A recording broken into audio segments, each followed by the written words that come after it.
আসসালামু আলাইকুম রহমতুল্লাহ। Step by step ম্যাথের ধারাবাহিক ক্লাসে সবাইকে স্বাগতম।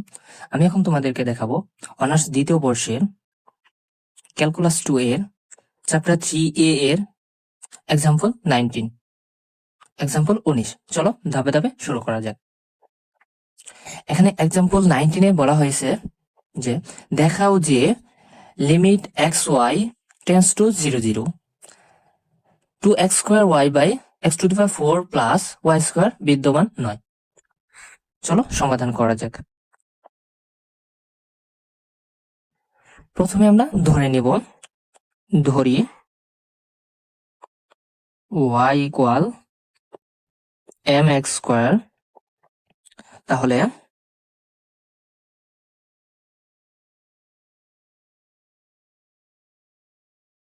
শুরু করি। Limit x y tends two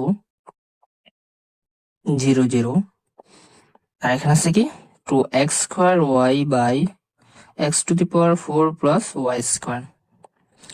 তাহলে এখন যদি আমরা এখানে কি করব, x টেন্স টু 0 বসাবো। লিমিট x টেন্স টু 0, আমরা এখানে লিখবো হচ্ছে y এর মানটা যদি 0 বসাই তাহলে কিন্তু আমাদের অসংজ্ঞায়িত একটা মান আসবে। তাহলে তো আমরা মান বের করতে পারতেছি না। তাহলে কি করবো, y এর মানটা আমরা এখানে যে ধরে নিয়েছি mx স্কোয়ার, এই মানটাই বসিয়ে দেবো। 2x স্কোয়ার y এর মানটা আমরা কি বসাবো এখানে mx স্কোয়ার, নিচে হচ্ছে কত x to the power 4 plus y এর মানটা বসাবো mx স্কোয়ার, আর y স্কোয়ার আছে তার জন্য লিখবো হচ্ছে কি হোল স্কোয়ার। ওকে, এটুকু ক্লিয়ার? আচ্ছা, এরপরে দেখো লিমিট x টেন্স টু 0। এখানে দেখো x into x square into x square কি হবে x to the power 4 m। Okay, আর নিচে কি হবে দেখো তো x to the power 4 plus m square x to the power 4। ঠিক আছে, এটা গুণ হয়ে গেলে কি হয়ে যাবে x to the power 4। Limit x tense to 0। এখানে হচ্ছে কি এভাবে লিখতে পারি আমরা 2m x to the power 4, আর এখানে হচ্ছে কি দেখো তো এখানেও x টু দি পাওয়ার 4 আছে, এখানেও x টু দি পাওয়ার 4 আছে। তাহলে আমরা x টু দি পাওয়ার 4 টাকে কমন নিলাম, পরে থাকতেছে হচ্ছে 1 প্লাস m স্কোয়ার।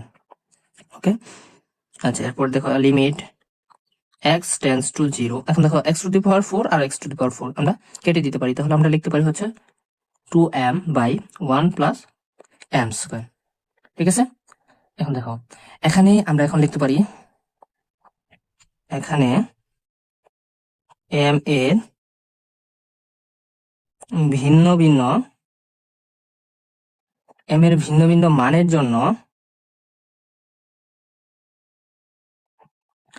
জন্য 2m by 1 plus m square এর মান ভিন্ন ভিন্ন হয়। ঠিক আছে, তাহলে আমরা বলতে পারি কাজেই limit x y tends to 0 2x square y by X to the power 4 plus Y square